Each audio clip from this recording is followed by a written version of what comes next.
천년이 넘는 세월 동안 카리스마 넘치는 그리스인들은 역사상 가장 우수한 건축술의 성과를 이룩해냈습니다. So you have the appearance of a new generation of thinkers. And you have a reason to build things, to understand nature, to create technology. 이들이 세운 웅장한 건축물은 신의 작품으로 인식될 정도였습니다. One thing that we should really wonder is how on earth these people managed to lift these truly huge, gigantic stones. 세력을 통합해 최강의 제국을 건설하길 열망하는 통치자들은 이러한 놀라운 건축술의 발전을 더욱 장려했습니다.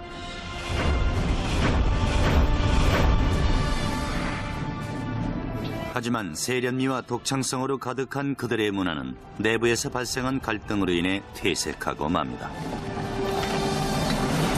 극으로 치달은 경쟁심은 결국 황금시대의 종말을 초래했습니다.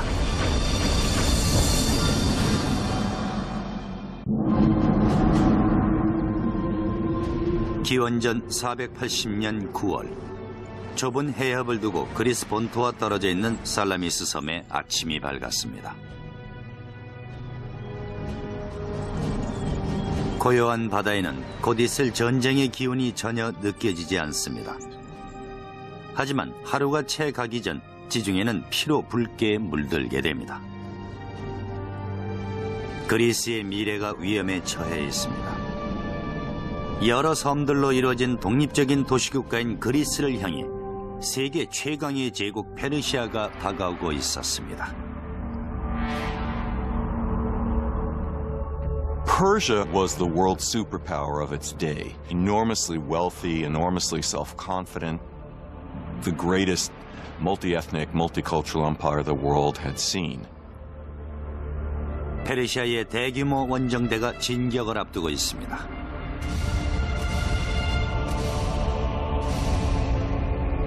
그리스를 제국에 합병하기 위해 700척의 전함과 15만 병력이 투입됐습니다. 하지만 이들을 기다리고 있는 한 그리스인이 있었죠. 아테네의 정치가이자 해군 전략가인 테미스토클레스는 오래전부터 이 순간을 기다려왔습니다. 테미스토클레스에게도 당대 최강의 제국 페르시아와 맞서 싸우는 일은 간단한 일이 아니었습니다. 안녕하세요, 피터 웰러입니다. 우선 그리스의 해군은 페르시아의 절반밖에 되지 않았고 그보다 더 심각한 문제는 그들조차도 서로 다른 세력으로 분산돼 있어 통합된 힘을 발휘하기가 불가능하다는 점이었죠. 고대 그리스의 장점은 각각의 도시 국가들이 자급자족적인 독립국가의 체제를 갖추고 있는 것이었습니다. 하지만 이 장점은 반대로 치명적인 단점이 될 수도 있었죠. 그들은 모두 같은 언어와 같은 신을 숭배했지만 한 국가로서의 개념은 존재하지 않았고 오직 각자의 이해관계에만 관심을 두었기 때문입니다. 동맹은커녕 도시 간의 충돌도 종종 발생했으니까요. 테미스토클레스는 아테네의 힘을 한데 모으려 노력했습니다. 그는 귀족 출신이 아니었지만 주변 사람들에게 그 사실을 애써 숨기려 하지는 않았죠. He was always an outsider, and he saw himself as an outsider, and he prided himself on his lack of polish. He said that he might not know how to tune a lyre or to sing well, but he knew all you needed to know to make a city great and free. 테미스토클레스에게 페르시아와의 전쟁은 처음이 아니었습니다. 10년 전 소규모의 페르시아군이 처음으로 그리스를 침공했을 때 마라톤에서 그들을 물리친 적이 있었죠. 그때의 경험을 살려 테미스토클레스는 살라미스에서 페르시아 함선의 취약점을 공략하는 전략을 세웠습니다. He understood that the water was not the Persians' natural element. Persia was a land power. In fact, Persian religion considered salt water to be demonic. 테미스토클레스는 세계에서 가장 강한 함선을 축조해야겠다고 생각했습니다. 이었고 고대 세계에서 가장 위력적인 200개의 트라이림을 장착한 함선 축조가 시작됐습니다. Trireme's about 130 feet long. It's light and sleek, and it's tipped with a wooden ram covered in bronze at the water level, and that is the offensive weapon of the trireme. Might think of the trireme actually as a guided missile. 함선에는 170명의 사공이 배치됐는데 맨 꼭대기에는 62명, 중간에 54명, 아래층에 54명으로 구성됐습니다. 아래층의 사공들은 함선의 밑바닥 깊숙이 배치되어 노와 해수면과의 간격이 45cm에 불과했죠. So you have a ship, a wooden ship, that is powered from the oars. It can go up to 8 knots, or 9 knots, which is an amazing speed for the ancient world. And it can attack like a missile. And the rowers, of course, have to learn how to work as a team. They have to learn to row together in unison, which is an easy thing to begin to do, but a very difficult thing to master. 테미스토 클래스의 트라임림 함선은 단 몇 년 만에 꼭 알맞은 시기에 완성됐습니다. 기원전 480년 봄, 대규모의 페르시아 원정군이 그리스에 당도합니다. 그리스 함선을 모두 합쳐도 페르시아 함선의 절반밖에 되지 않았지만 테미스토 클래스는 열세를 극복할 수 있는 교묘한 전략을 고안해냈습니다. He had to turn a disadvantage into an advantage, the fact that he had fewer ships than the Persians. So he had to lure the Persians, if you like, into such a battleground that they could not advance the whole ranks. So he can actually concentrate their power and strike it. So the best place that he could do that was at the Straits of Salamis. 테미스토 클래스는 페르시아를 비좁은 살라미스 해협으로 유인하기 위한 책략을 생각해냈죠. Themistocles was a very cunning man, a great trickster. Themistocles knew that the Persians preferred to win battles through diplomacy, through intimidation, and through buying traders. 전투에 앞서 테미스토 클래스는 믿을 만한 충복을 페르시아의 진영으로 보냈습니다. 그는 반역자인 채 하면서 페르시아 왕에게 그리스가 혼란에 빠져 있어 오늘 밤 함선을 출정하면 내일 그리스 해군을 전멸시킬 수 있다고 말합니다. 페르시아는 미끼를 물었죠.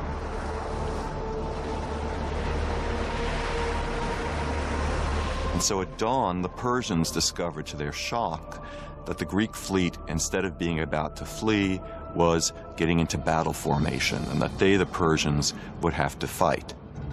So it was a perfect setup of a battle by Themistocles. 200척의 트라이림 함선과 34,000 그리스 병사들은 전열을 갖추었습니다.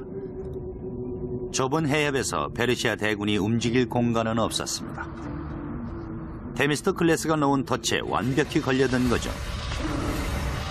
페르시아 함선을 둘러싼 그리스 함선은 충각으로 적을 공격하며 하루 종일 치열한 교전을 벌였습니다. And the Persian officers died in unusually high proportions. 치열하고 혼란스러운 접전이 이어지면서 저녁이 다 되도록 그리스군은 승리를 확신할 수 없었습니다. 살라미스 해안에 밀려온 수천 구의 페르시아군 시체를 확인한 뒤에야 그들은 승리를 직감했습니다. 이날 소실된 함선은 페르시아가 200척, 그리스는 40척이었다고 전해집니다. 바다에서 살아남은 페르시아군은 해안에서 기다리는 그리스군에 의해 살해됐습니다. Had the Greeks not won the Battle of Salamis, the Greek civilization or ancient Greece, its values that we all share in our today's world, may never been there. 살라미스에서의 극적인 승리로 테미스토 클래스는 영웅으로 추앙받았지만 그의 끝없는 야망과 탐욕은 많은 정적들의 시기를 불러일으켰습니다. 그에 대한 분노가 폭발하는 것은 시간 문제였습니다. Athens at this time had a practice called ostracism, an annual unpopularity contest in which the people would vote for the politician who they felt was most disruptive, most dangerous to the political process, and they would exile him for 10 years. 기원전 471년 테미스토 클래스가 추방당합니다. 놀랍게도 그는 이기기 위해 그토록 열심히 싸웠던 적국으로 건너갔죠. 그는 영원히 아테네 땅을 밟지 못합니다. Amazingly, he was forced to flee to Persia itself, where he found refuge, and he ended his life speaking Persian, working as an administrator for the Persian king, helping the Persians govern Western Asia Minor. 데미스토클레스는 고대 그리스의 위대한 영광과 성취를 기리기 위해 기록된 서사시의 탄생에 기여했습니다. 그중 대표적인 것이 수많은 신과 영웅의 이야기를 다룬 서사시 일리아드와 오디세이죠. 이 이야기들은 신화에 불과할 수도 있지만 그들이 이룩한 건축적 성과는 지금까지도 현실로 존재하고 있습니다.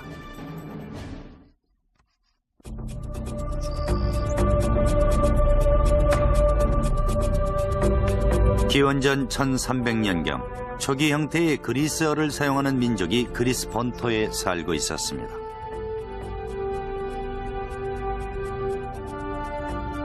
오랜 세월에 걸쳐 전쟁과 음모, 지배, 승리를 거듭하며 이룩해온 미케네의 역사는 찬란한 그리스 문명의 토대가 되었습니다.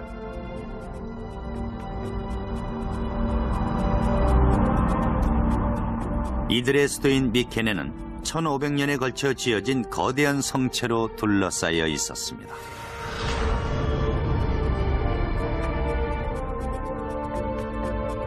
전설에 의하면 미케네인들은 아가멤논이라는 왕의 지배를 받았는데 그의 영웅적인 행적은 기원전 8세기의 시인 호메로스가 쓴 역사상 가장 유명한 서사시 일리아드와 오디세이에 기록되어 있습니다.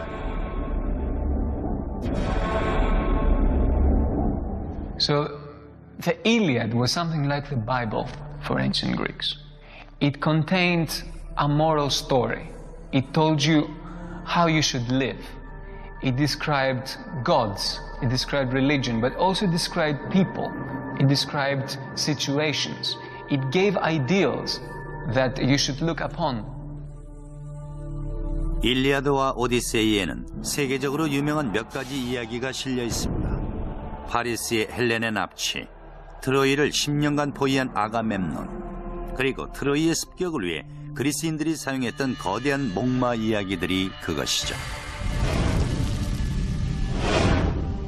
아가멤논은 트로이에서 영웅적인 활약으로 전쟁을 승리로 이끌지만 미케네로 돌아온 그는 열렬한 환대는커녕 아내에 의해 살해되는 운명에 처하고 맙니다.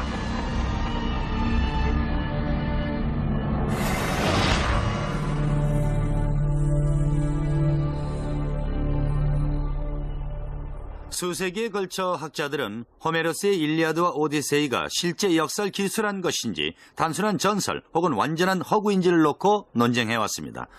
하지만 고대 그리스인이 본다면 이런 논쟁을 비웃을지도 모릅니다. 왜냐하면 고대 그리스의 호메로스는 단순한 이야기꾼도 상상력이 풍부한 소설 작가도 아니었기 때문이죠.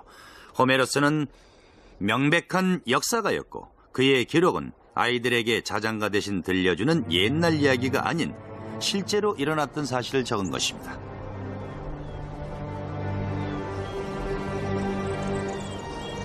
이곳이 미케네입니다. 호메로스가 수도라고 기록한 곳이며 저를 비롯한 많은 사람들이 아가멤논이 지배한 도시라 믿고 있는 것이죠. 이 유적들은 그들이 이미 놀라운 건축 기술을 지니고 있었음을 보여주고 있습니다. As you approach Mycenae, first thing, of course, that you will see is the fortification walls, which are very impressive. And immediately you have this feeling of awesome. 미케네의 성벽은 각각의 무게가 10톤이 넘는 석재를 쌓아 만들어졌습니다. 이 석재들은 각각의 위치에 맞게 정확한 치수로 재단되어 틈새가 전혀 존재하지 않습니다. 하지만 미케네의 가장 놀라운 건축물로는 무엇보다도 성체의 입구인 사자문을 들 수 있습니다. 미케네의 성체로 들어가는 사자문입니다. 이것은 고대 세계의 가장 놀라운 건축물로 손꼽히고 있죠. 사자문에는 많은 상징과 놀라운 건축 기술이 숨어 있습니다. 두 마리의 사자는 기둥 바닥에 앞발을 올리고 지금은 소실됐지만 머리는 밖을 향한 채 몸을 뻗어 서 있습니다. 이 문을 지나는 사람은 누구나 미케네가 권력을 지향했다는 것을 알 수 있죠. 구조적으로 사자문은 전형적인 가구식 구조로 설계되어 있습니다. 양쪽에 거대한 기둥이 세워져 있고 위쪽에는 12톤가량의 상인방돌이 가로로 놓여져 있습니다. 하지만 기술적인 면에서 놀라운 것은 그 위에 사자 조각상에 있는 부분이죠. 삼각형의 사자상 양옆으로 놓여진 석재들을 보면은 초엽 쌓기 방식이 사용된 것을 알 수 있습니다. Suppose you have these 4 stones, and instead of piling them up, you try to create an opening from that side, and you steal a little bit of space by putting them this way. This is cobbling. If we are a little bit more ambitious because this is not sufficiently large, and we try to displace further these stones, still in cobbling, then we are running this risk that this is falling down. So what is the little trick? It's simple. You start putting counterweights behind each of these corbelled stones. Now, this triangle, first of all, we should say that this is a true Mycenaean innovation. This is something that we see for the first time, most probably worldwide. So in that sense, we are looking at something that's very innovative, very new. 미케네인들은 초엽 쌓기 기술을 한 단계 더 발전시켰습니다. 그들은 이 기술을 사용해 둥근 천장에 거대한 건축물을 만들어낼 수 있었습니다. 이런 공간이 필요한 건축물은 단 하나, 무덤뿐이죠. 미케네인들도 이집트인들처럼 통치자들의 사후 세기를 위해 거대한 건물을 지었던 것입니다. 톨로스라 일컫는 이 둥근 돌무덤은 미케네인들이 제작한 다른 건축물과 확연히 구분되는 점이 있습니다. The circular form is completely absent in the architectural minds of the Mycenaeans. The Mycenaeans work with straight lines and right angles. So the circle is just for this kind of structure. So that makes the impression and the symbolism of the circle as related to death even stronger. 톨로스 건설에는 엄청난 노동력이 동원됐습니다. 첫 번째 작업은 언덕을 파내는 일이었죠. 그들은 그리스어로 길 또는 통로를 뜻하는 드로모스를 만들었습니다. 무덤으로 들어가는 통로 양쪽에는 일정하게 재단된 석재가 길고 높게 쌓여 있습니다. 약 3200년 전인 기원전 1200년에는 이 드로모스의 끝에 놀랍도록 웅장하고 거대한 현관이 자리 잡고 있었을 것입니다. 현관의 양옆에는 위를 향하는 지그재그 문양이 새겨진 거대한 초록 대리석 기둥이 서 있었습니다. 이 석재 하나의 높이는 75cm 정도인데요. 이런 석재를 33층으로 쌓아 움풀 모양의 지붕을 만들었습니다. 위쪽의 석재를 아래쪽의 석재보다 내밀어서 쌓는 초엽 쌓기 방식으로 만들어진 지붕이죠. 내부의 벽은 튀어나온 곳이 없도록 다듬었습니다. In order for this structure to be stable, you need a constant pressure from outwards inwards, very much like a barrel where you need this band, this metallic band around to keep the rings together. This pressure comes from the addition of earth. As they build, they add earth from around and quite a lot of earth, and there comes a point when they have finished the beehive structure inside. At the same time, they have built a whole earthen mound on top. 기원전 1100년경 미케네 문명은 알 수 없는 이유로 갑작스럽게 쇠약해지더니 결국 사라져버렸습니다. There's lots of theories about that. I think the most dominant one is new tribes, new barbarian tribes came from the steppes and they attacked the civilizations of Egypt, they attacked the civilization of Mesopotamia, causing disruption in the trade routes. But that became their fall. 미케네의 멸망으로 그리스의 암흑시대가 도래합니다. 이후 4세기 동안 그리스 문명은 깊은 잠에 빠져들었죠. 이후 기원전 8세기에 들어 독립적인 도시국가들이 발전하기 시작합니다. 이들 도시들은 각자의 자존심을 걸고 경제, 군사, 기술 면에서 경쟁을 벌입니다. 그 중에서도 그리스의 작은 섬 사모스에서는 도시에 물을 대기 위해 산을 움직이는 고대 세계에서 가장 놀라운 기술적 성과가 이루어집니다.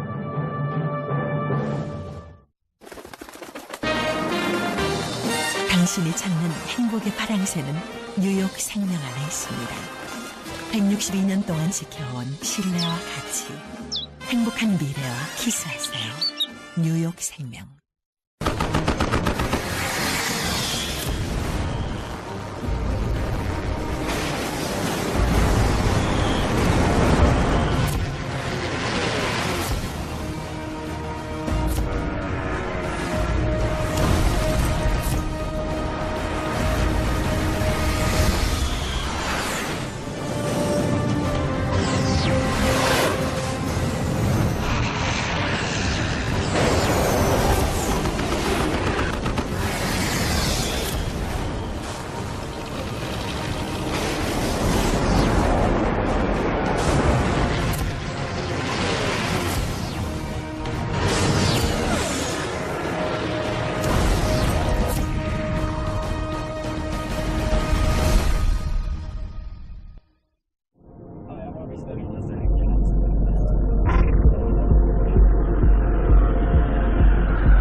스파르타, 아테네, 코린트, 테베 등은 모두 미케네 문명이 멸망한 지 400여 년 후 그리스 전역에서 발생한 100여 개의 도시국가 중 일부입니다.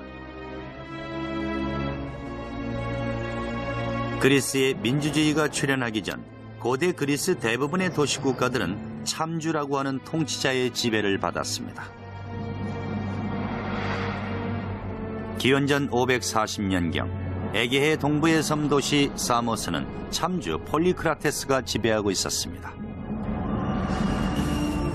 He was quite a player on the international scene. He made tactical alliances not just with the Persians but also, for example, with the Egyptians. He was an ambitious figure. 폴리크라테스는 사모스가 강해지려면 해상을 장악해야 한다고 생각했습니다. 그는 백척의 트라이림 함선을 축조해 주변 도시들을 위협하고 주변 바다를 지나는 선박에게 세금을 부과했습니다. Under Polycrates, Samos, his home island, became the dominant sea power, and that was the basis of his wealth and power.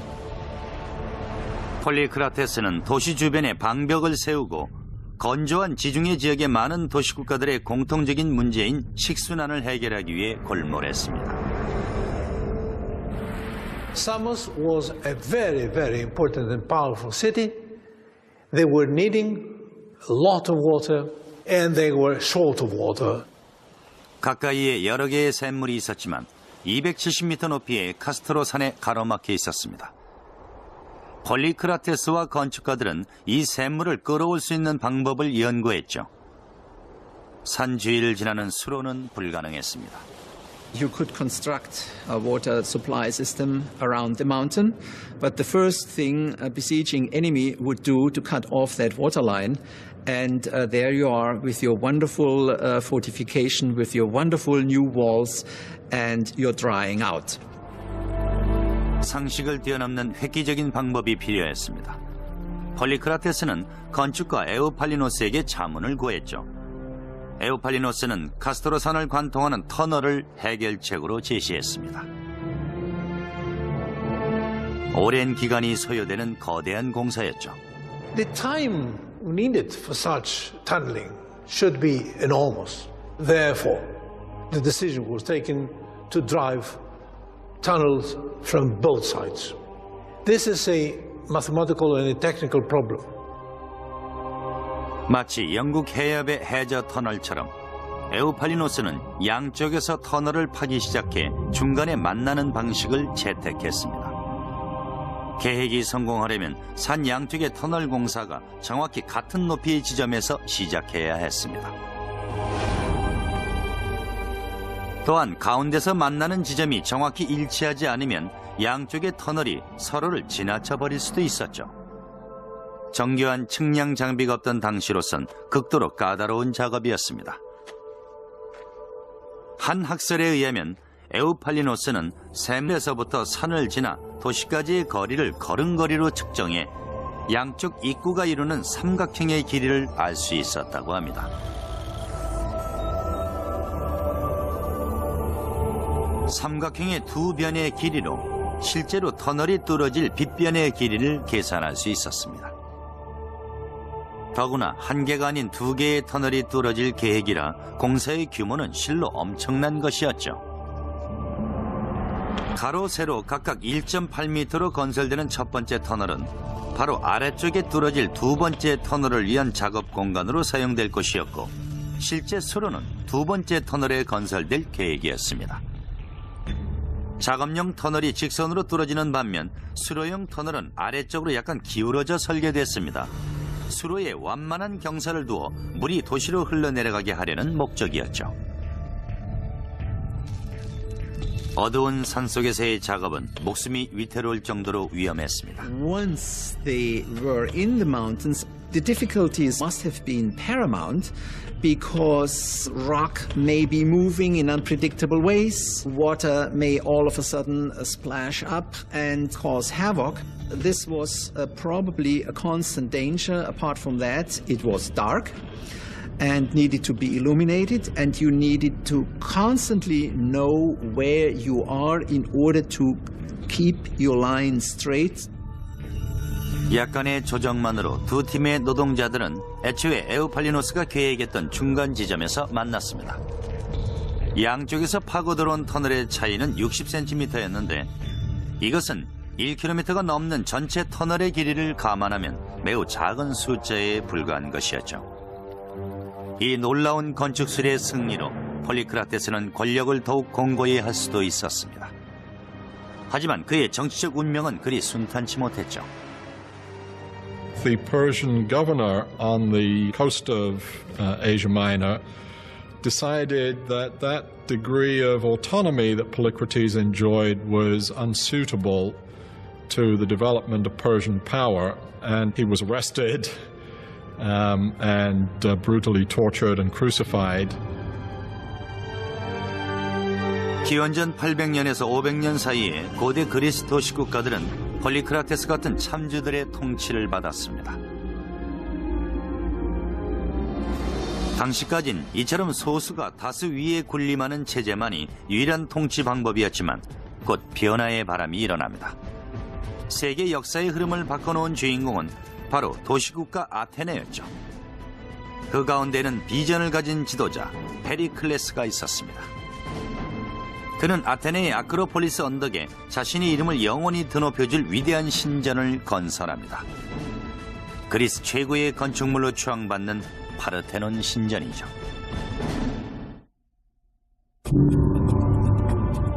기원전 480년 테미스토클레스가 살라미스 해협에서 페르시아를 물리치면서 그는 아테네뿐 아니라 이제 막 시작된 민주주의를 살려낼 수 있었습니다. 아테네에서 독재 체제는 더 이상 존재하지 않았습니다. 아테네는 경제, 군사, 기술, 철학 등에서 모두 강했습니다.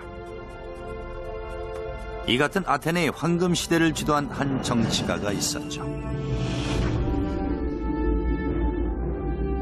페리클레스는 민주주의자며 예술을 장려하는 박식한 정치가였습니다.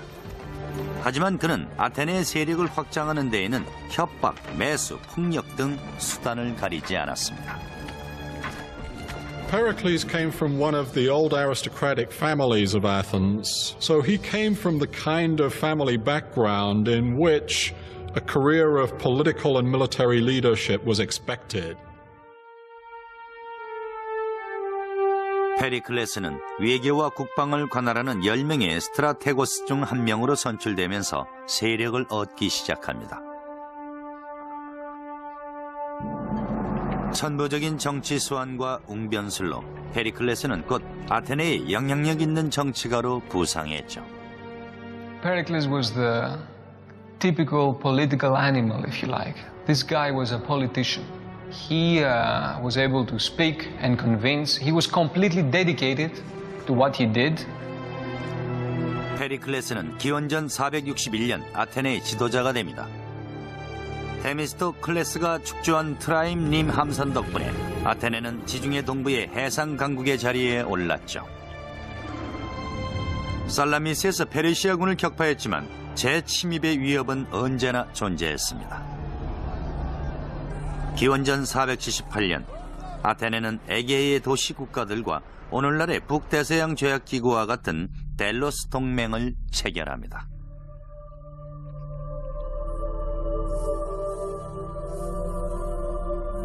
기원전 450년경 아테네는 델로스 동맹의 주도권을 쥐고 동맹국으로부터 많은 돈을 축적했습니다.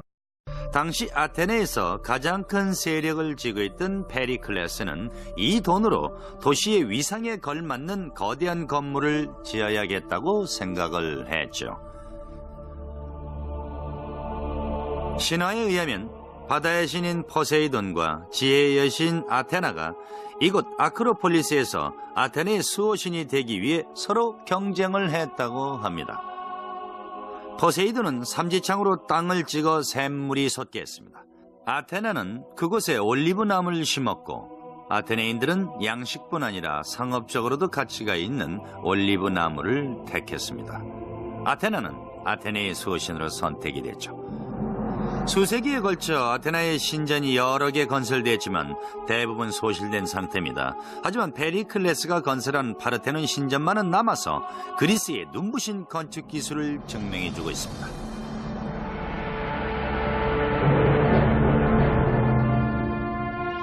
페리클레스는 폐허가 된 옛 아테나 신전의 토대를 사용해 아크로폴리스의 파르테논 신전을 다시 짓기로 계획합니다. 거대한 신전을 건설하는 데 수천 명의 노동자와 숙련공이 필요했습니다.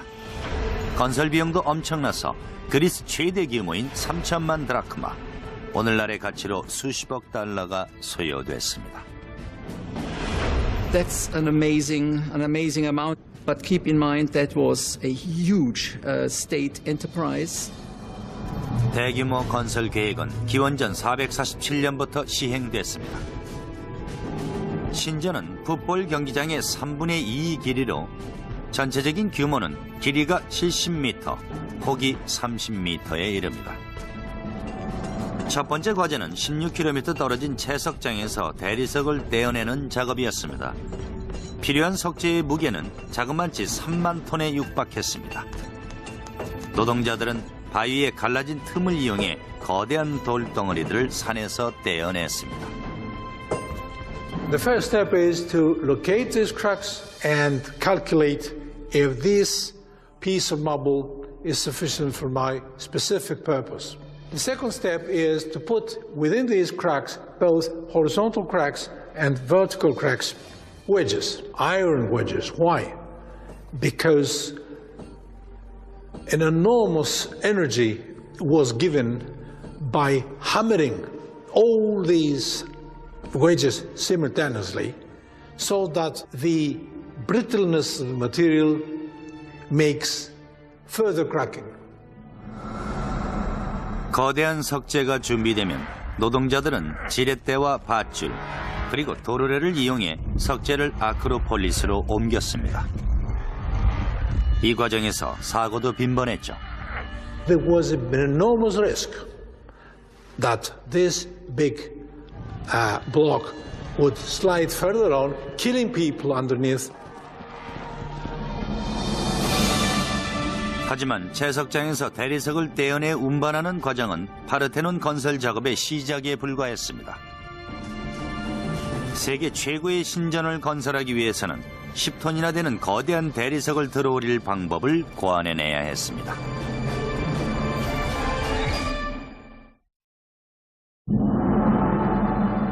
기원전 447년 7월, 아테네 아크로폴리스의 대규모 건설이 시작됐습니다. 파르테논 신전은 아테네를 고대 그리스 최고의 도시로 이끈 지도자 페리클레스의 야망과 비전이 낳은 결과물이었습니다. It was a statement. We are the most powerful city. We are the cauldron of democracy and free thinking. We have the best people, we have the best army, the best navy. We are the leaders. 당시의 신전들은 대부분 전면에 6개, 길이로 13개의 기둥을 세운 헥사 스타일로 지어졌지만 파르테논 신전은 가로, 세로 각각 8개와 17개의 기둥을 세운 옥타 스타일로 지어졌죠. That makes the building very different because they all have basically the same proportions. When you make them larger, you simply scale up everything. To make it wider was to give it an extra dimension. 기둥은 구조물의 주요 지지대 역할을 합니다. 각각의 기둥은 11개의 원형 드럼을 쌓아 올려서 만들어졌습니다. 이 원형 석재들은 서로 완벽하게 겹쳐질 수 있도록 다듬어졌습니다.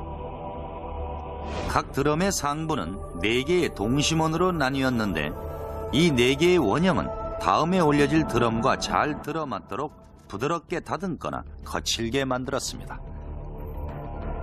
석공들은 원형 드럼의 중앙에 10cm에서 15cm 정도의 정사각형 구멍을 7cm에서 10cm의 깊이로 파냈습니다.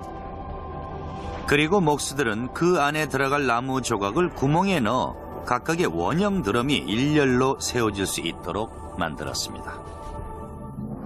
이제 남은 과제는 이 육중한 드럼을 들어올려 기둥을 쌓는 작업이었습니다. 기둥 하나의 무게만도 63톤에서 119톤에 달했습니다. A crane is an extremely simple device. You have just a boom, and then you have a series of pulleys, which, as we know, just give you the possibility of taking up a weight of, say, 10 tons by pulling down only 100 kilos. 석재를 크레인에 연결하는 방법은 여러 가지가 있었죠. 그중 가장 흔히 사용된 방법은 석재의 모양을 다듬을 때 보스라고 불리는 돌기를 남겨둔 뒤 여기에 밧줄을 고리로 만들어 걸어맨 뒤 이 밧줄들을 S자 모양의 금속 고리에 걸어 들어올리는 방식이었습니다. 석재의 돌기는 들어올릴 때 무게가 한쪽으로 쏠리지 않도록 4군데의 지점에 만들어졌습니다. 그리스 건축에선 회반죽을 사용하지 않기 때문에 내부를 둘러싼 벽은 정확한 설계가 필요했습니다. 각 석재를 연결하기 위해 석재의 양 끝에 T자 모양의 홈을 파고 그 안에 철제 막대기를 꽂아 단단히 고정되도록 했습니다. 기둥이나 벽에 필요한 석재를 운반한 뒤 석공들은 돌기를 모두 제거해 표면을 부드럽게 만들었죠.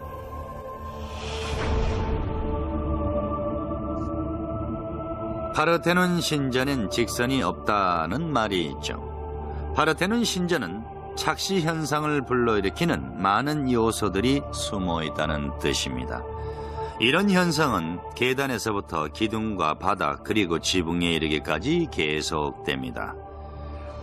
이 계단도 얼핏 보기에는 직선 같지만은 자세히 보면은 가운데가 볼록하고 끝으로 갈수록 다시 내려가는 걸 알 수 있죠. 이런 원리는 기둥도 마찬가지입니다. 이 기둥은 도리아식 오더로 받침이 없어 마치 바위에서 바로 뻗어나온 느낌이 들죠. 기둥에는 20개의 세로홈이 파여 있어 마치 기둥이 진동하는 것처럼 보입니다. 기둥도 가운데 부분은 볼록하고 끝으로 갈수록 다시 얇아지죠. 이것을 엔타시스 기법이라고 합니다. Such long lines which are more or less at the level of your horizon tend to curve. So in order to extinguish this effect, they curve them the other way. So the result, again, is more harmonious, and you see it as being straight. Because if it was all straight, perfect, right angles, then you will see it like that. 파르테논 신전의 주요 목적은 아테나 여신상을 안치할 자리를 만드는 것이었습니다.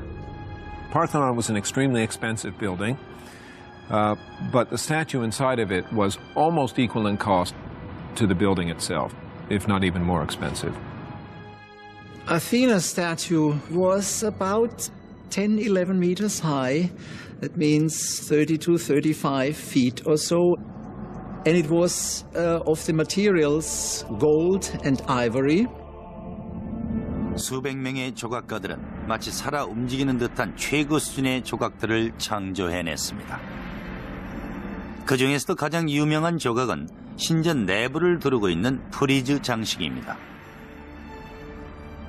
벽면에 10cm도 되지 않는 얇은 양각으로 새겨진 조각 그림은 아테나 여신을 기리기 위해 4년마다 열리는 판 아테나이아 축제를 묘사하고 있었습니다. What survives on the side of the Parthenon today are the white marble remains of the building. In antiquity, not only the sculptures, but also many other parts of the building were richly decorated with paint.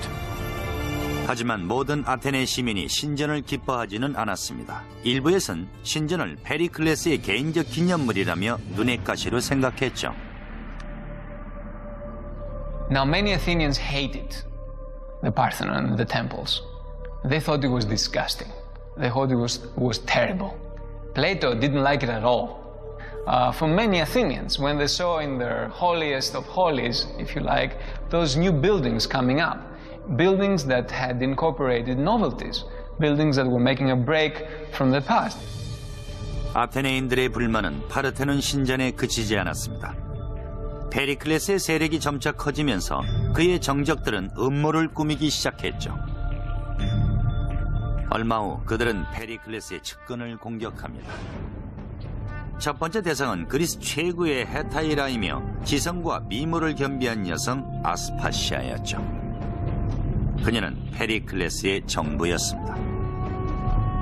Hetairae were high-class courtesans, often compared, for example, to geishas in Japanese culture. Hetairae moved in the top circles in Athenian and Greek cultural life. 아테네에서 여성은 남성의 지배를 받는 것이 일반적이었지만 아스파시아는 예외였습니다. 페리클레스는 그녀를 동등하게 대했고 그녀는 아테네 최고의 신분을 누렸습니다. But they became a well-known couple, and to the sort of astonishment and some scandal of the Athenian people, Pericles was even to be seen actually kissing Aspasia publicly. And of course, public displays of affection were not anything that one expected to see in classical Athens. 기원전 432년, 15년의 공사 끝에 파르테논 신전이 완공됩니다. 페리클레스가 바랐던 대로 파르테논 신전은 아테네의 힘을 세계에 과시했습니다. 하지만 동시에 아테네의 오랜 라이벌 스파르타가 부상하면서 아테네의 세력은 점차 쇠약해져 갔습니다.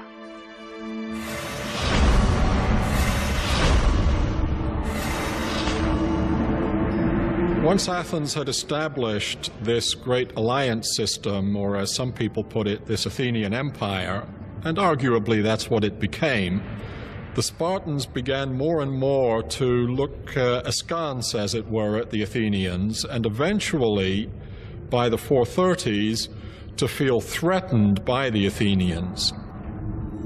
기원전 431년, 스파르타는 아테네를 공격합니다. 아테네는 2년 동안 스파르타의 포위를 견뎌냈습니다. 하지만 페리클레스의 위대한 도시는 보이지 않는 적에 의해 무너지고 말았죠. After a couple of years, because of the overcrowding in the city of Athens, disease that seems to have come originally from the Near East attacked the Athenian people. It's known as the Great Athenian Plague. Large numbers of Athenians died in this plague. 60대 초반에 들어선 페리클레스는 목숨은 건졌지만 몸이 쇠약해진 상태에서 시민들의 원망을 한 몸에 받아야 했습니다. 기원전 429년 페리클레스는 전염병과 전쟁으로 기울어져가는 아테네를 남겨두고 세상을 떠납니다.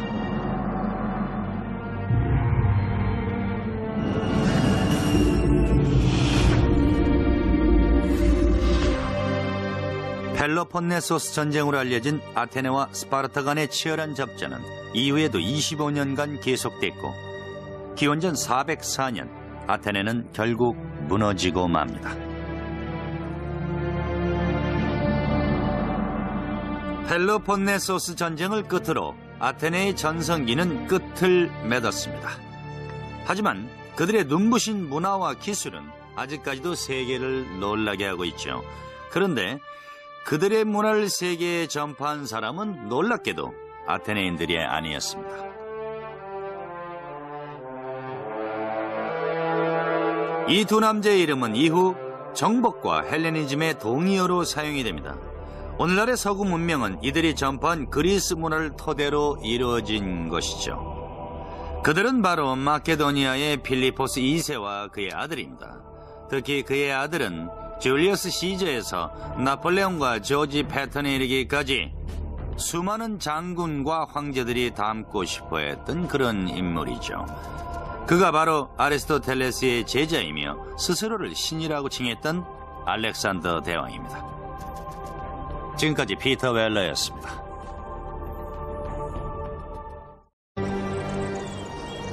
이곳이 미케네입니다. 호메로스가 수도라고 기록한 곳이며 저를 비롯한 많은 사람들이 아가멤논이 지배한 도시라 믿고 있는 것이죠. 이 유적들은 그들이 이미 놀라운 건축 기술을 지니고 있었음을 보여주고 있습니다.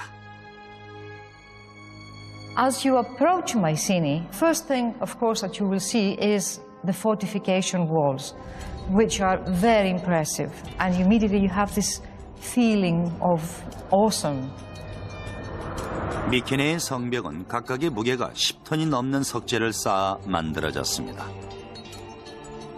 이 석재들은 각각의 위치에 맞게 정확한 치수로 재단되어 틈새가 전혀 존재하지 않습니다. 하지만 미케네의 가장 놀라운 건축물로는 무엇보다도 성체의 입구인 사자문을 들 수 있습니다. 미케네의 성체로 들어가는 사자문입니다. 이것은 고대 세계의 가장 놀라운 건축물로 손꼽히고 있죠. 사자문에는 많은 상징과 놀라운 건축 기술이 숨어 있습니다. 두 마리의 사자는 기둥 바닥에 앞발을 올리고 지금은 소실됐지만 머리는 밖을 향한 채 몸을 뻗어 서 있습니다. 이 문을 지나는 사람은 누구나 미케네가 권력을 지향했다는 것을 알 수 있죠. 구조적으로 사자문은 전형적인 가구식 구조로 설계되어 있습니다. 양쪽에 거대한 기둥이 세워져 있고 위쪽에는 12톤가량의 상인방돌이 가로로 놓여져 있습니다. 하지만 기술적인 면에서 놀라운 것은 그 위에 사자 조각상에 있는 부분이죠. 삼각형의 사자상 양옆으로 놓여진 석재들을 보면은 초엽 쌓기 방식이 사용된 것을 알 수 있습니다. Suppose you have these four stones, and instead of piling them up, you try to create an opening from that side, and you steal a little bit of space by putting them this way. This is cobbling. If we are a little bit more ambitious because this is not sufficiently large, and we try to displace further these stones, still in cobbling, then we are running this risk that this is falling down. So what is the little trick? It's simple. You start putting counterweight behind each of these corbelled stones. Now, this triangle, first of all, we should say that this is a true Mycenaean innovation. This is something that we see for the first time, most probably worldwide. So in that sense, we are looking at something that's very innovative, very new. 미케네인들은 초엽 쌓기 기술을 한 단계 더 발전시켰습니다. 그들은 이 기술을 사용해 둥근 천장에 거대한 건축물을 만들어낼 수 있었습니다. 이런 공간이 필요한 건축물은 단 하나, 무덤뿐이죠. 미케네인들도 이집트인들처럼 통치자들의 사후 세기를 위해 거대한 건물을 지었던 것입니다. 톨로스라 일컫는 이 둥근 돌무덤은 미케네인들이 제작한 다른 건축물과 확연히 구분되는 점이 있습니다. The circular form is completely absent in the architectural minds of the Mycenaeans. The Mycenaeans work with straight lines and right angles. So the circle is just for this kind of structure. So that makes the impression and the symbolism of the circle as related to death even stronger. 톨로스 건설에는 엄청난 노동력이 동원됐습니다. 첫 번째 작업은 언덕을 파내는 일이었죠. 그들은 그리스어로 길 또는 통로를 뜻하는 드로모스를 만들었습니다. 무덤으로 들어가는 통로 양쪽에는 일정하게 재단된 석재가 길고 높게 쌓여 있습니다. Battle of Salamis. The Greek civilization or ancient Greece is values that we all share in our today's world. May never been there. 살라미스에서의 극적인 승리로 테미스토클레스는 영웅으로 추앙받았지만 그의 끝없는 야망과 탐욕은 많은 정적들의 시기를 불러일으켰습니다.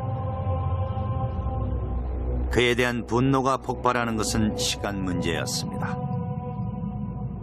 Athens at this time had a practice called ostracism, an annual unpopularity contest in which the people would vote for the politician who they felt was most disruptive, most dangerous to the political process, and they would exile him for 10 years.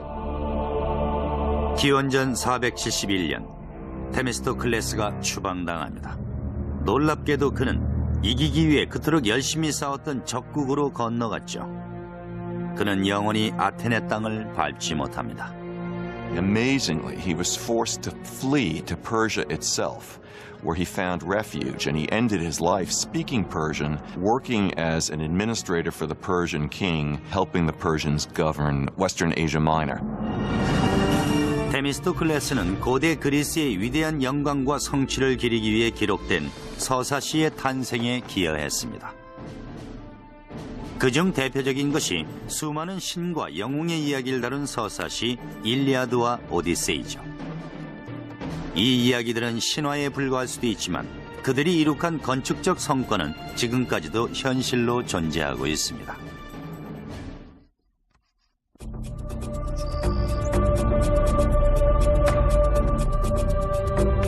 기원전 1300년경 초기 형태의 그리스어를 사용하는 민족이 그리스 본토에 살고 있었습니다.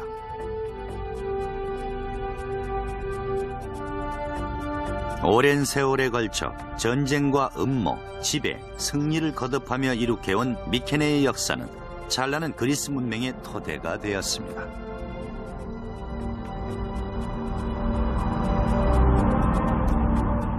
이들의 수도인 미케네는 1500년에 걸쳐 지어진 거대한 성체로 둘러싸여 있었습니다.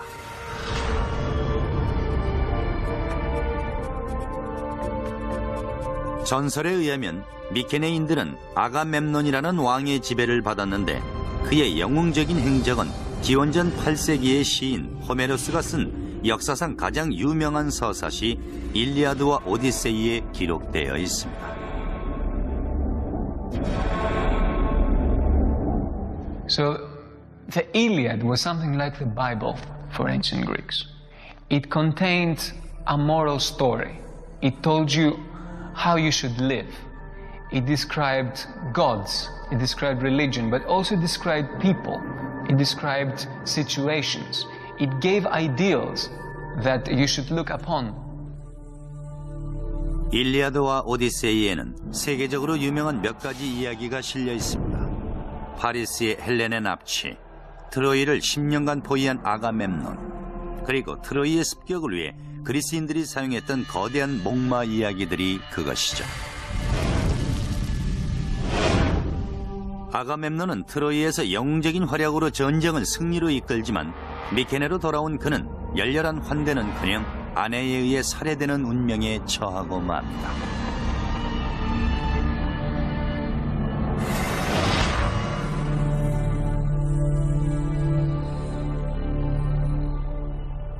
수세기에 걸쳐 학자들은 호메로스의 일리아드와 오디세이가 실제 역사를 기술한 것인지 단순한 전설 혹은 완전한 허구인지를 놓고 논쟁해왔습니다. 하지만 고대 그리스인이 본다면 이런 논쟁을 비웃을지도 모릅니다. 왜냐하면 고대 그리스의 호메로스는 단순한 이야기꾼도 상상력이 풍부한 소설 작가도 아니었기 때문이죠. 호메로스는 명백한 역사가였고 그의 기록은 아이들에게 자장가 대신 들려주는 옛날 이야기가 아닌 실제로 일어났던 사실을 적은 것입니다.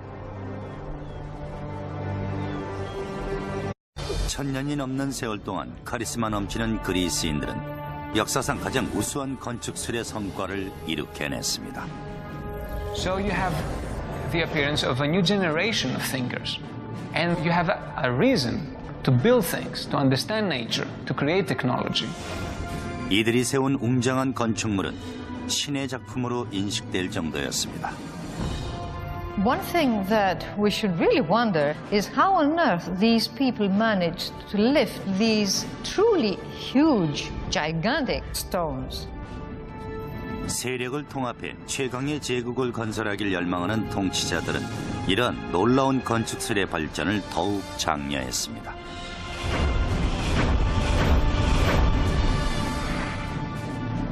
하지만 세련미와 독창성으로 가득한 그들의 문화는 내부에서 발생한 갈등으로 인해 퇴색하고 맙니다. 극으로 치달은 경쟁심은 결국 황금시대의 종말을 초래했습니다.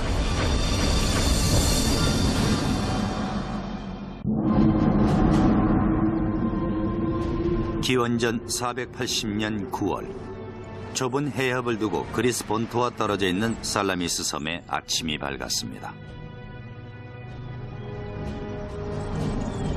고요한 바다에는 곧 있을 전쟁의 기운이 전혀 느껴지지 않습니다. 하지만 하루가 채 가기 전 지중해는 피로 붉게 물들게 됩니다. 그리스의 미래가 위험에 처해 있습니다. 여러 섬들로 이루어진 독립적인 도시국가인 그리스를 향해 세계 최강의 제국 페르시아가 다가오고 있었습니다. Persia was the world superpower of its day. Enormously wealthy, enormously self-confident, the greatest multi-ethnic, multicultural empire the world had seen. 페르시아의 대규모 원정대가 진격을 앞두고 있습니다.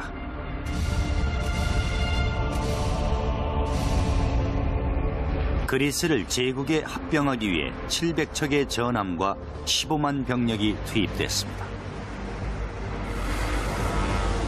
하지만 이들을 기다리고 있는 한 그리스인이 있었죠. 아테네의 정치가이자 해군 전략가인 테미스토클레스는 오래전부터 이 순간을 기다려왔습니다.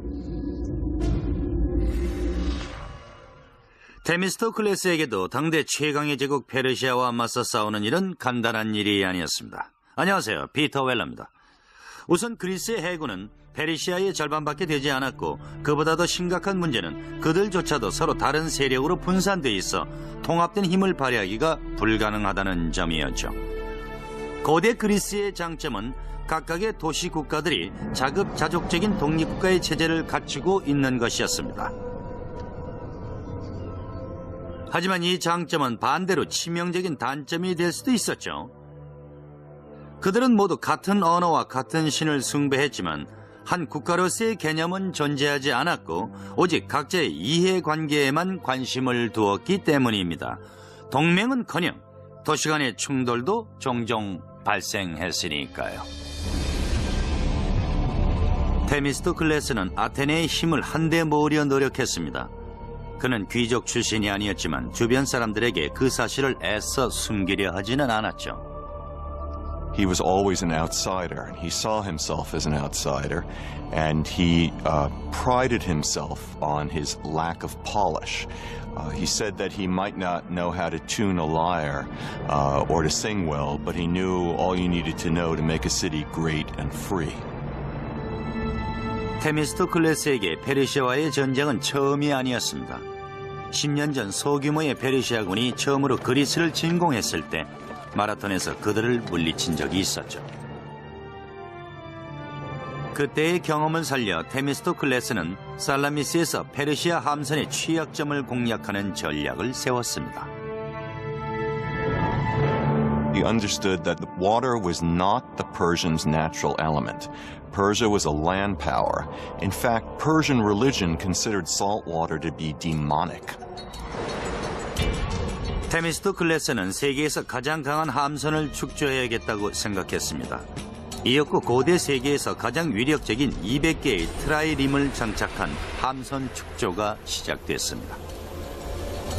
Trireme's about 130 feet long. It's light and sleek, and it's tipped with a wooden ram covered in bronze at the water level, and that is the offensive weapon of the trireme. Might think of the trireme actually as a guided missile. 함선에는 170명의 사공이 배치됐는데 맨 꼭대기에는 62명, 중간에 54명, 아래층에 54명으로 구성됐습니다. 아래층의 사공들은 함선의 밑바닥 깊숙이 배치되어 노와 해수면과의 간격이 45cm에 불과했죠. So you have a ship, a wooden ship, that is powered from the oars. It can go up to 8 knots, but 9 knots, which is an amazing speed for the ancient world. And it can attack like a missile. And the rowers, of course, have to learn how to work as a team. They have to learn to row together in unison, which is an easy thing to begin to do, but a very difficult thing to master. 테미스토클레스의 트라임림 함선은 단 몇 년 만에 꼭 알맞은 시기에 완성됐습니다. 기원전 480년 봄, 대규모의 페르시아 원정군이 그리스에 당도합니다. 그리스 함선을 모두 합쳐도 페르시아 함선의 절반밖에 되지 않았지만 테미스토클레스는 열세를 극복할 수 있는 교묘한 전략을 고안해냈습니다. He had to turn a disadvantage into an advantage. The fact that he had fewer ships than the Persians. So he had to lure the Persians, if you like, into such a battleground that they could not advance the whole ranks. So he can actually concentrate their power and strike it. So the best place that he could do that was at the Straits of Salamis. 테미스토클레스는 페르시아를 비좁은 살라미스 해협으로 유인하기 위한 책략을 생각해냈죠.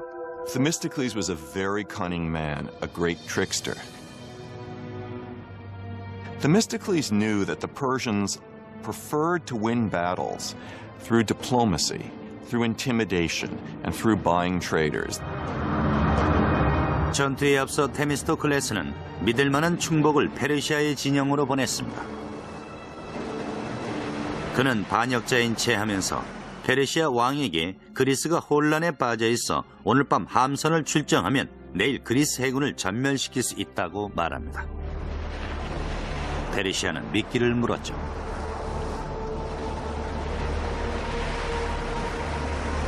And so at dawn, the Persians discovered to their shock that the Greek fleet, instead of being about to flee, was getting into battle formation, and that they, the Persians, would have to fight. So it was a perfect setup of a battle by Themistocles. 200척의 트라이림 함선과 34,000 그리스 병사들은 전열을 갖추었습니다. 좁은 해협에서 페르시아 대군이 움직일 공간은 없었습니다. 테미스토클레스가 놓은 덫에 완벽히 걸려든 거죠. 페르시아 함선을 둘러싼 그리스 함선은 충각으로 적을 공격하며 하루 종일 치열한 교전을 벌였습니다. And the Persian officers died in unusually high proportions. 치열하고 혼란스러운 접전이 이어지면서 저녁이 다 되도록 그리스군은 승리를 확신할 수 없었습니다. 살라미스 해안에 밀려온 수천 구의 페르시아군 시체를 확인한 뒤에야 그들은 승리를 직감했습니다. 이날 소실된 함선은 페르시아가 200척, 그리스는 40척이었다고 전해집니다. 바다에서 살아남은 페르시아군은 해안에서 기다리는 그리스군에 의해 살해됐습니다. Had the Greeks not won the 약 3200년 전인 기원전 1200년에는 이 드로모스의 끝에 놀랍도록 웅장하고 거대한 현관이 자리 잡고 있었을 것입니다. 현관의 양옆에는 위를 향하는 지그재그 문양이 새겨진 거대한 초록 대리석 기둥이 서 있었습니다. 이 석재 하나의 높이는 75cm 정도인데요. 이런 석재를 33층으로 쌓아 움풀 모양의 지붕을 만들었습니다. 위쪽의 석재, 아래쪽의 석재보다 내밀어서 쌓는 초엽쌓기 방식으로 만들어진 지붕이죠. 내부의 벽은 튀어나온 곳이 없도록 다듬었습니다. In order for this structure to be stable, you need a constant pressure from outwards inwards, very much like a barrel where you need this band, this metallic band around to keep the rings together. This pressure comes from the addition of earth. As they build, they add earth from around and quite a lot of earth, and there comes a point when they have finished the beehive structure inside. At the same time, they have built a whole earthen mound on top. 기원전 1100년경 미켄의 문명은 알 수 없는 이유로 갑작스럽게 쇠약해지더니 결국 사라져 버렸습니다. There's lots of theories about that. I think the most dominant one is new tribes, new barbarian tribes came from the steppes and they attacked the civilizations of Egypt, they attacked the civilization of Mesopotamia, causing disruption in the trade routes. But that became their fall. 미케네의 멸망으로 그리스의 암흑시대가 도래합니다. 이후 4세기 동안 그리스 문명은 깊은 잠에 빠져들었죠. 이후 기원전 8세기에 들어 독립적인 도시국가들이 발전하기 시작합니다. 이들 도시들은 각자의 자존심을 걸고 경제, 군사, 기술 면에서 경쟁을 벌입니다.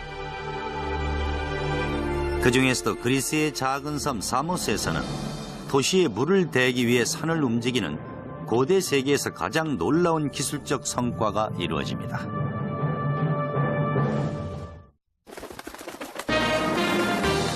당신이 찾는 행복의 파랑새는 뉴욕 생명 안에 있습니다.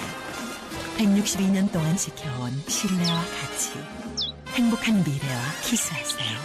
뉴욕 생명.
스파르타. 오랜 기간이 소요되는 거대한 공사였죠. The time needed for such tunneling should be enormous. Therefore, the decision was taken to drive tunnels from both sides. This is a mathematical and a technical problem. 마치 영국 해협의 해저 터널처럼 에우팔리노스는 양쪽에서 터널을 파기 시작해 중간에 만나는 방식을 채택했습니다. 계획이 성공하려면 산 양쪽의 터널 공사가 정확히 같은 높이의 지점에서 시작해야 했습니다. 또한 가운데서 만나는 지점이 정확히 일치하지 않으면 양쪽의 터널이 서로를 지나쳐 버릴 수도 있었죠. 정교한 측량 장비가 없던 당시로선 극도로 까다로운 작업이었습니다.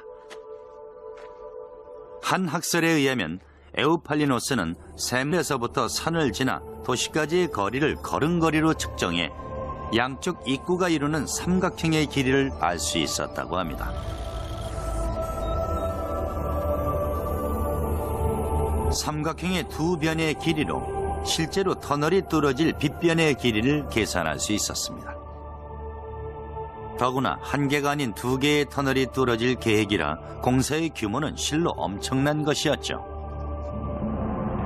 가로, 세로 각각 1.8m로 건설되는 첫 번째 터널은 바로 아래쪽에 뚫어질 두 번째 터널을 위한 작업 공간으로 사용될 것이었고, 실제 수로는 두 번째 터널에 건설될 계획이었습니다. 작업용 터널이 직선으로 뚫어지는 반면 수로용 터널은 아래쪽으로 약간 기울어져 설계됐습니다.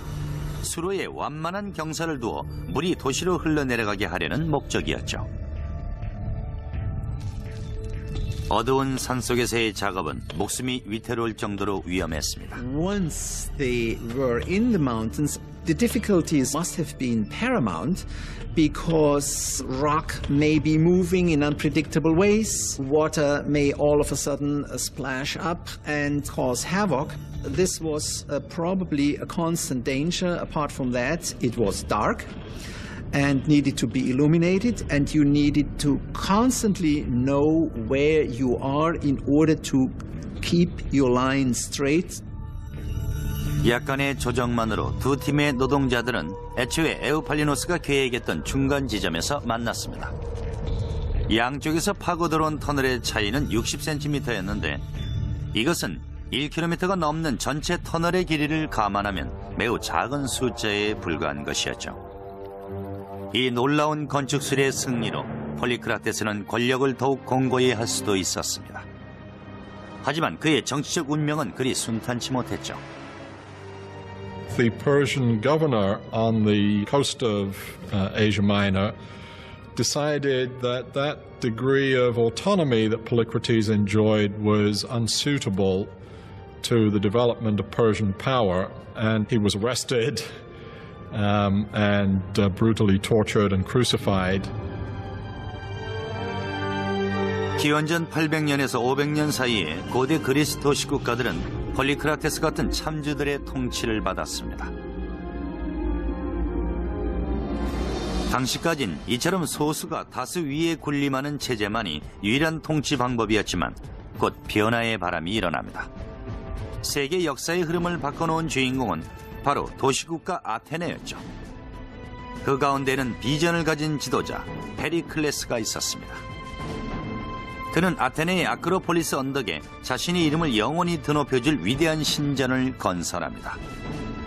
그리스 최고의 건축물로 추앙받는 파르테논 신전이죠.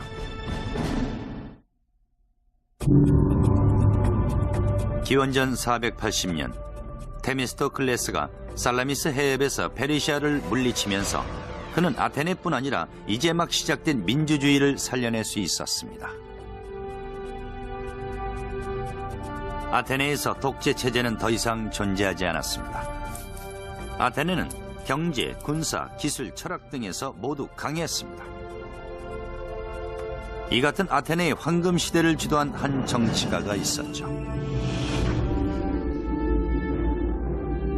페리클레스는 민주주의자며 예술을 장려하는 박식한 정치가였습니다.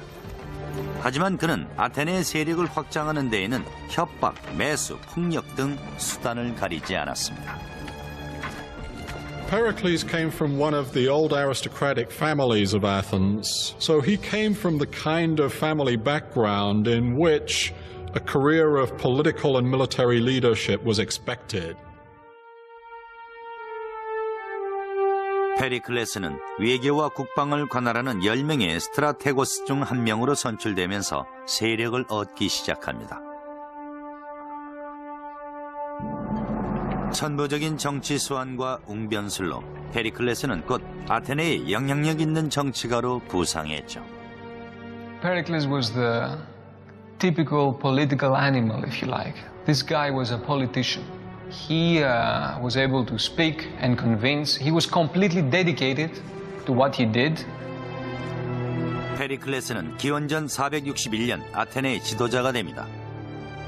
데미스토클레스가 축조한 트라임림 함선 덕분에 아테네는 지중해 동부의 해상 강국의 자리에 올랐죠. 살라미스에서 페르시아군을 격파했지만 재침입의 위협은 언제나 존재했습니다.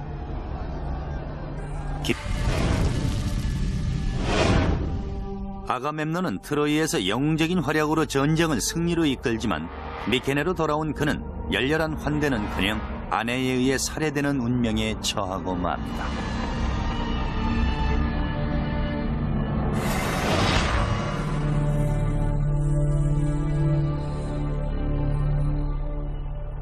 수세기에 걸쳐 학자들은 호메로스의 일리아드와 오디세이가 실제 역사를 기술한 것인지 단순한 전설 혹은 완전한 허구인지를 놓고 논쟁해왔습니다. 하지만 고대 그리스인이 본다면 이런 논쟁을 비웃을지도 모릅니다. 왜냐하면 고대 그리스의 호메로스는 단순한 이야기꾼도 상상력이 풍부한 소설 작가도 아니었기 때문이죠. 호메로스는 명백한 역사가였고 그의 기록은 아이들에게 자장가 대신 들려주는 옛날 이야기가 아닌 실제로 일어났던 사실을 적은 것입니다.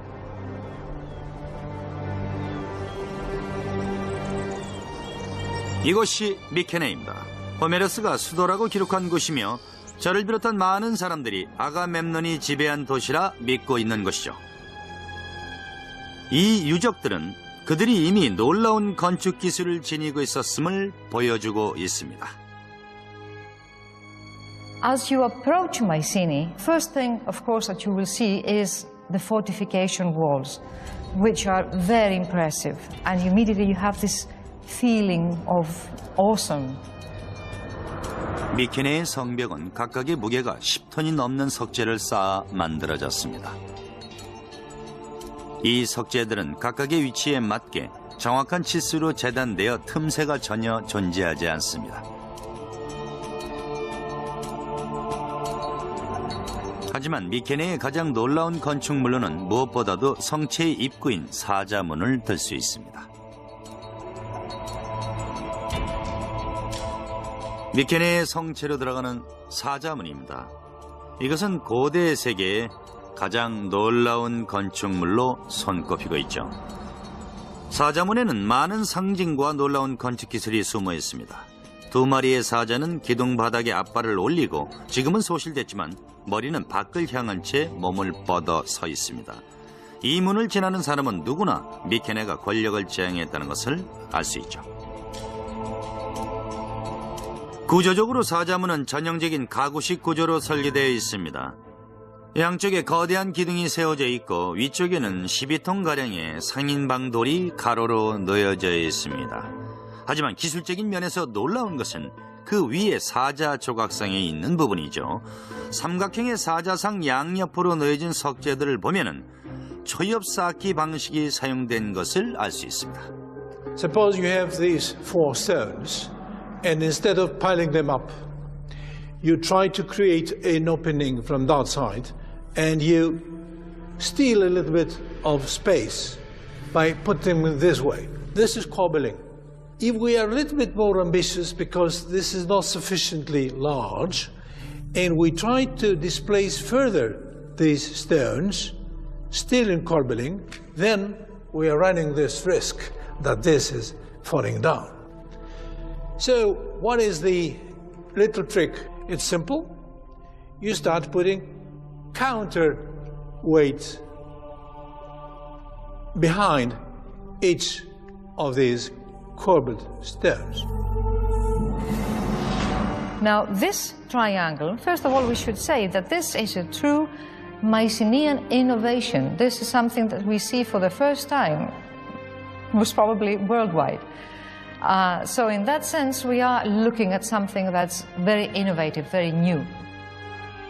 미케네인들은 초엽 쌓기 기술을 한 단계 더 발전시켰습니다. 그들은 이 기술을 사용해 둥근 천장에 거대한 건축물을 만들어낼 수 있었습니다. 이런 공간이 필요한 건축물은 단 하나, 무덤뿐이죠. 미케네인들도 이집트인들처럼 통치자들의 사후 세기를 위해 거대한 건물을 지었던 것입니다. 톨로스라 일컫는 이 둥근 돌무덤은 미케네인들이 제작한 다른 건축물과 확연히 구분되는 점이 있습니다. The circular form is completely absent in the architectural minds of the Mycenaeans. The Mycenaeans work with straight lines and right angles. So the circle is just for this kind of structure. So that makes the impression and the symbolism of the circle as related to death even stronger. 톨로스 건설에는 엄청난 노동력이 동원됐습니다. 첫 번째 작업은 언덕을 파내는 일이었죠. 그들은 그리스어로 길 또는 통로를 뜻하는 드로모스를 만들었습니다. 무덤으로 들어가는 통로 양쪽에는 일정하게 재단된 석재가 길고 높게 쌓여 있습니다. 약 3200년 전인 기원전 1200년에는 이 드로모스의 끝에 놀랍도록 웅장하고 거대한 현관이 자리 잡고 있었을 것입니다. 현관의 양옆에는 위를 향하는 지그재그 문양이 새겨진 거대한 초록 대리석 기둥이 서 있었습니다. 이 석재 하나의 높이는 75cm 정도인데요. 이런 석재를 33층으로 쌓아 움풀 모양의 지붕을 만들었습니다. 위쪽의 석재를 아래쪽의 석재보다 내밀어서 쌓는 초엽 쌓기 방식으로 만들어진 지붕이죠. 내부의 벽은 튀어나온 곳이 없도록 다듬었습니다. In order for this structure to be stable, you need a constant pressure from outwards inwards, very much like a barrel where you need this band, this metallic band around to keep the rings together. This pressure comes from the addition of earth. As they build, they add earth from around and quite a lot of earth, and there comes a point when they have finished the beehive structure inside. At the same time, they have built a whole earthen mound on top. 기원전 1100년경 미케네 문명은 알 수 없는 이유로 갑작스럽게 쇠약해지더니 결국 사라져 버렸습니다. There's lots of theories about that. I think the most dominant one is new tribes, new barbarian tribes came from the steppes and they attacked the civilizations of Egypt, they attacked the civilization of Mesopotamia, causing disruption in the trade routes. But that became their fall. 미케네의 멸망으로 그리스의 암흑시대가 도래합니다. 이후 4세기 동안 그리스 문명은 깊은 잠에 빠져들었죠. 이후 기원전 8세기에 들어 독립적인 도시국가들이 발전하기 시작합니다. 이들 도시들은 각자의 자존심을 걸고 경제, 군사, 기술 면에서 경쟁을 벌입니다. 그 중에서도 그리스의 작은 섬 사모스에서는 도시에 물을 대기 위해 산을 움직이는 고대 세계에서 가장 놀라운 기술적 성과가 이루어집니다.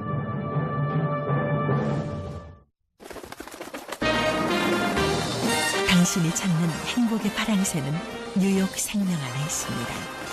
162년 동안 지켜온 신뢰와 가치, 행복한 미래와 키스하세요. 뉴욕 생명.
스파르타, 아테네, 코린트, 테베 등은 모두 미케네 문명이 멸망한 지 400여 년 후 그리스 전역에서 발생한 100여 개의 도시국가 중 일부입니다. 그리스의 민주주의가 출현하기 전 고대 그리스 대부분의 도시국가들은 참주라고 하는 통치자의 지배를 받았습니다. 기원전 540년경 에게해 동부의 섬도시 사모스는 참주 폴리크라테스가 지배하고 있었습니다. He was quite a player on the international scene. He made tactical alliances not just with the Persians but also, for example, with the Egyptians. He was an ambitious figure. 폴리크라테스는 사모스가 강해지려면 해상을 장악해야 한다고 생각했습니다. 그는 백제계의 트라이림 함선을 축조해 주변 도시들을 위협하고 주변 바다를 지나는 선박에게 세금을 부과했습니다.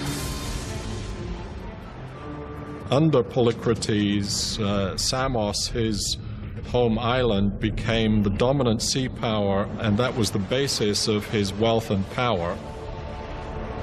폴리크라테스는 도시 주변에 방벽을 세우고 건조한 지중해 지역의 많은 도시국가들의 공통적인 문제인 식순환을 해결하기 위해 골몰했습니다. Samos was a very, very important and powerful city.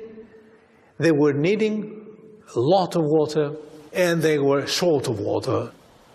가까이에 여러 개의 샘물이 있었지만 270m 높이의 카스트로 산에 가로막혀 있었습니다. 폴리크라테스와 건축가들은 이 샘물을 끌어올 수 있는 방법을 연구했죠. 산 주위를 지나는 수로는 불가능했습니다.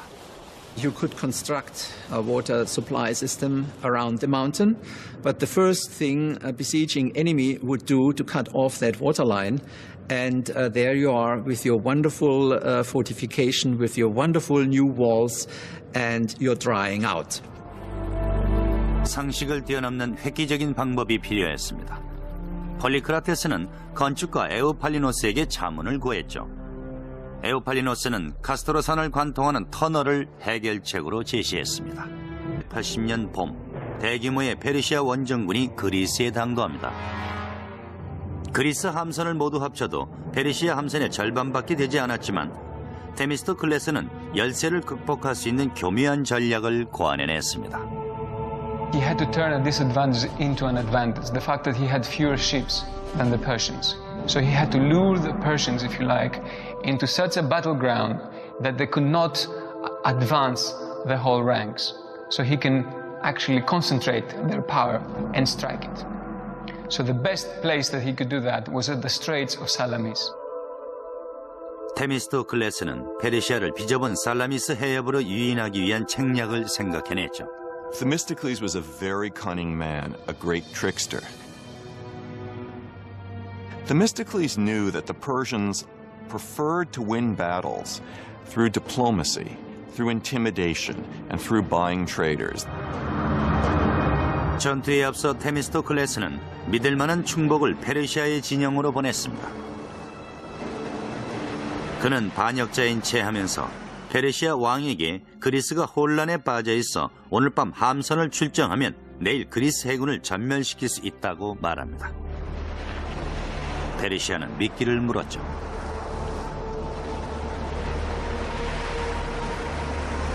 And so at dawn, the Persians discovered to their shock that the Greek fleet, instead of being about to flee, was getting into battle formation, and that they, the Persians, would have to fight. So it was a perfect setup of a battle by Themistocles.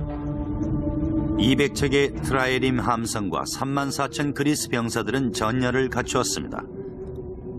좁은 해협에서 페르시아 대군이 움직일 공간은 없었습니다. 데미스토클레스가 놓은 덫에 완벽히 걸려든 거죠. 페르시아 함선을 둘러싼 그리스 함선은 충각으로 적을 공격하며 하루 종일 치열한 교전을 벌였습니다. And the Persian officers died in unusually high proportions. 치열하고 혼란스러운 접전이 이어지면서 저녁이 다 되도록 그리스군은 승리를 확신할 수 없었습니다. 살라미스 해안에 밀려온 수천 구의 페르시아군 시체를 확인한 뒤에야 그들은 승리를 직감했습니다. 이날 소실된 함선은 페르시아가 200척, 그리스는 40척이었다고 전해집니다.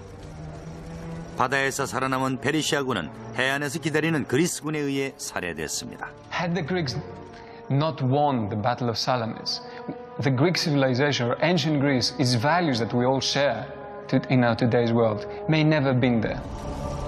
살라미스에서의 극적인 승리로 데미스토클레스는 영웅으로 추앙받았지만 그의 끝없는 야망과 탐욕은 많은 정적들의 시기를 불러일으켰습니다.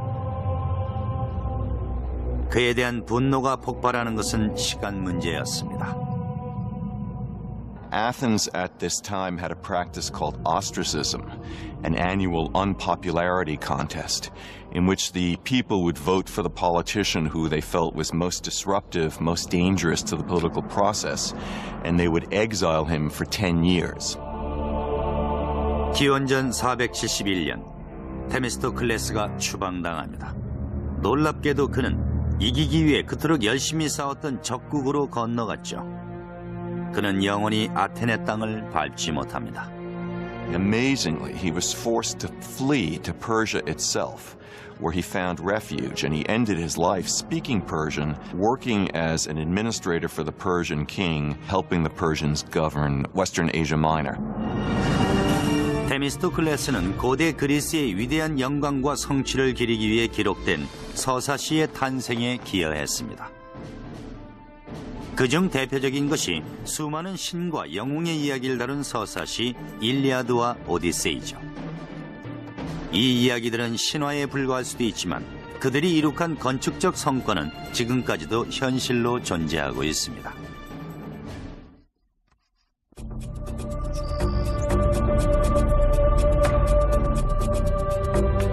기원전 1300년경 초기 형태의 그리스어를 사용하는 민족이 그리스 본토에 살고 있었습니다.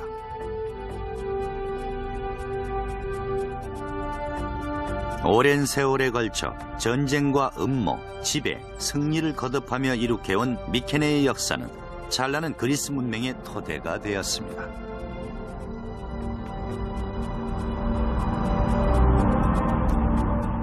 이들의 수도인 미케네는 1500년에 걸쳐 지어진 거대한 성체로 둘러싸여 있었습니다.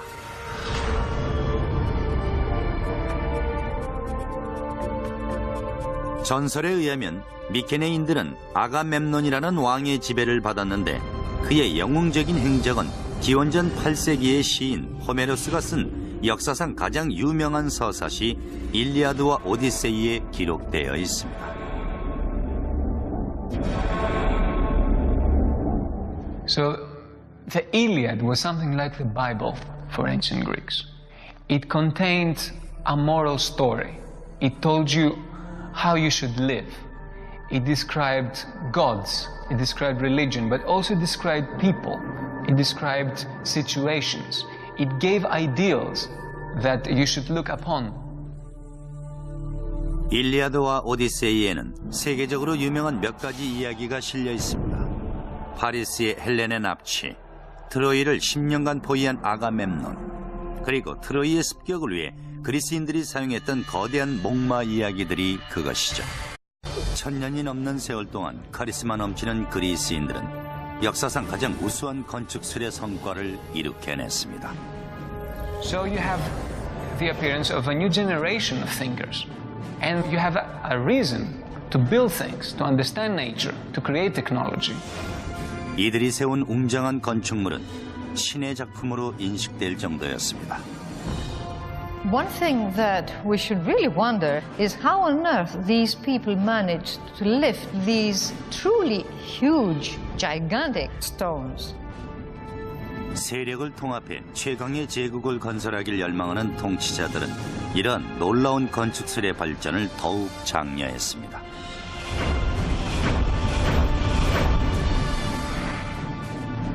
하지만 세련미와 독창성으로 가득한 그들의 문화는 내부에서 발생한 갈등으로 인해 퇴색하고 맙니다. 극으로 치달은 경쟁심은 결국 황금시대의 종말을 초래했습니다.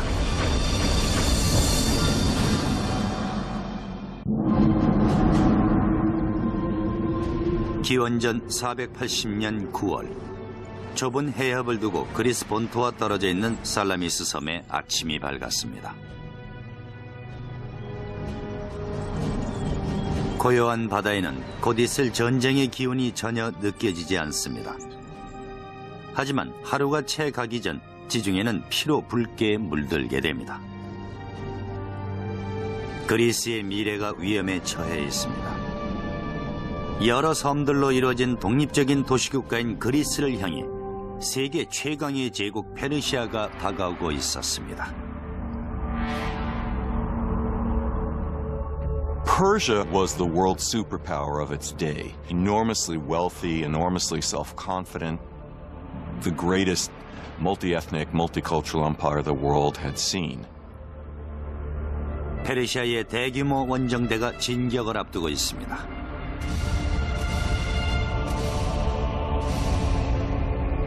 그리스를 제국에 합병하기 위해 700척의 전함과 15만 병력이 투입됐습니다.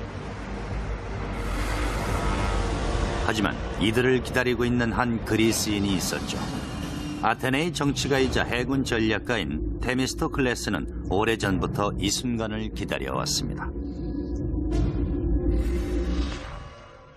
테미스토클레스에게도 당대 최강의 제국 페르시아와 맞서 싸우는 일은 간단한 일이 아니었습니다. 안녕하세요, 피터 웰러입니다. 우선 그리스의 해군은 페르시아의 절반밖에 되지 않았고 그보다 더 심각한 문제는 그들조차도 서로 다른 세력으로 분산돼 있어 통합된 힘을 발휘하기가 불가능하다는 점이었죠. 고대 그리스의 장점은 각각의 도시 국가들이 자급자족적인 독립국가의 체제를 갖추고 있는 것이었습니다. 하지만 이 장점은 반대로 치명적인 단점이 될 수도 있었죠. 그들은 모두 같은 언어와 같은 신을 숭배했지만 한 국가로서의 개념은 존재하지 않았고 오직 각자의 이해관계에만 관심을 두었기 때문입니다. 동맹은커녕 도시 간의 충돌도 종종 발생했으니까요. 테미스토클레스는 아테네의 힘을 한데 모으려 노력했습니다.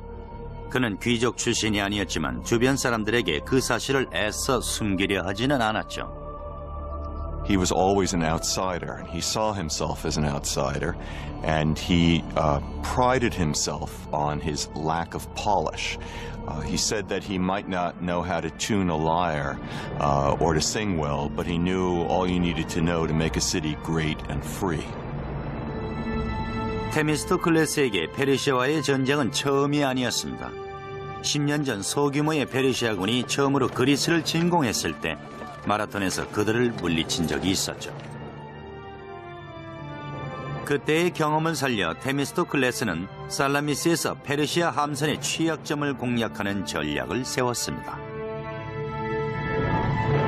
He understood that the water was not the Persians' natural element. Persia was a land power. In fact, Persian religion considered salt water to be demonic. 테미스토클레스는 세계에서 가장 강한 함선을 축조해야겠다고 생각했습니다. 이었고 고대 세계에서 가장 위력적인 200개의 트라이림을 장착한 함선 축조가 시작됐습니다. Trireme's about 130 feet long. It's light and sleek, and it's tipped with a wooden ram covered in bronze at the water level, and that is the offensive weapon of the trireme. Might think of the trireme actually as a guided missile. 함선에는 170명의 사공이 배치됐는데 맨 꼭대기에는 62명, 중간에 54명, 아래층에 54명으로 구성됐습니다. 아래층의 사공들은 함선의 밑바닥 깊숙이 배치되어 노와 해수면과의 간격이 45cm에 불과했죠. So you have a ship, a wooden ship, that is powered from the oars. It can go up to 8 knots, or 9 knots, which is an amazing speed for the ancient world. And it can attack like a missile. And the rowers, of course, have to learn how to work as a team. They have to learn to row together in unison, which is an easy thing to begin to do, but a very difficult thing to master. 테미스토 클래스의 트라임림 함선은 단 몇 년 만에 꼭 알맞은 시기에 완성됐습니다. 기원전 400